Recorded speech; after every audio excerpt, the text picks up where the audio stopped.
they had control. They didn't need to do anything more than they did. Yeah. It's, listen, hear him saying that. Yeah, you have to look at what Tottenham and how they kind of sucked Arsenal into the trap, which we're going to show later. But when you consider Arsenal taking 55 passes to get a shot off, why would you play any differently? They did have the game under control, and they know that the way they're going to play with the counter-attacking, it's going to cause Arsenal a problem. It did. The game plan, I thought, worked perfectly for them today. And it's a game plan that we have seen before. I think that's what surprised me most about Arsenal, really, the fact that they were not alive to it more in the first half. It was executed to perfection. It was the way, though, they engineered the space in what I call the outball, really, more often than not, in that little hole that we know happens a lot. I mean, you can see here. So Thomas Partey does what you'd expect him to do. He's panicking. Harry Kane's the guy who always gets in the hole. I've got to mark him. Xhaka gets on Lo Celso. But watch Lo Celso's little move. He pulls away. There's that little space that's created in between the two midfielders. Bergwijn forces the back line one way. Bang, pocket of space. That's your outball. That's engineered. That's well worked. Those players know exactly what they're doing because it happens more than once. Xhaka this time. As a midfielder, you would do this. You'd think, well, Kane keeps dropping deep. I'm going to help out. Partey goes and presses Lo Celso. It's that lovely little pull away from Lo Celso again. There's that distance between their two midfielders. Look who drifts in this time. Steven Bergwijn. So it's not Kane every time. Now we've had Bergwijn do it. We've had Son drop into that little pocket of space. And the last person that does it, I mean, it's poor from Arsenal, don't get me wrong. But it's the outball. People are so obsessed with pressing, but they had the outball in behind that midfield.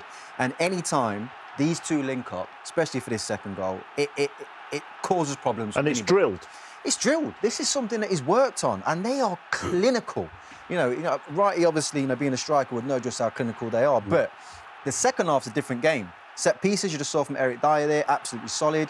Two centre-halves getting tight to the centre-forwards. Højbjerg doing a great job in filling in those extra spaces that need filling, and then also causing himself as making himself a nuisance, picking up second balls and just breaking down anything that Arsenal want to do. How Lacazette does not get on the end of this, I don't know. Serge is on the wrong side of him. He manages to get on the right side and clears the ball. Now, it's not like they're massively out of control here. Look at, Toby's finger. He's pointing to Serge Aurier saying, you cover this side because I want to take him down the line. If you cover the inside, I ain't got to worry about him cutting inside on me. And he does exactly that. This is a team that's working together. They're in control. They're organised. No panic. No panic, and they know how to win games of football. They're in a great situation right now. You're going to look at how Arsenal attacked in a minute, but when you look at what's wrong with Arsenal, you're looking at the second goal that Tottenham scored as well. But obviously, from the Arsenal perspective, where it went wrong. Yes, and when we see it, you could see Thomas Partey. Unfortunately, the gamble on him didn't work. He unfortunately had to limp out. But I think Xhaka has got to be more aware. As the holding midfielder, you've got 6 players in front of you. You don't need to be going in there as the holding guy. You know what I mean? You should be holding out because Tottenham are counter-attacking. Got 5 there. You've got 5 men the other way against 2. And then once it gets in here, Arsenal are in all sorts of problems. And I feel that is something that should have been...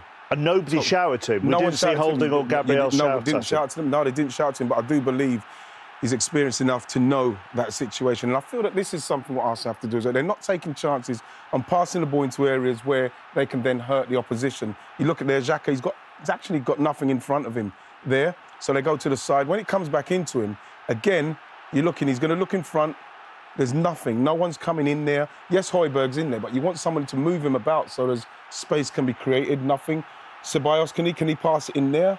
He's pointing, Lacazette's pointing, telling him to pass it somewhere else.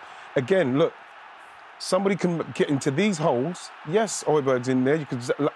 Aubameyang could go, he could come short. It's not happening. And so then it comes out to the side here.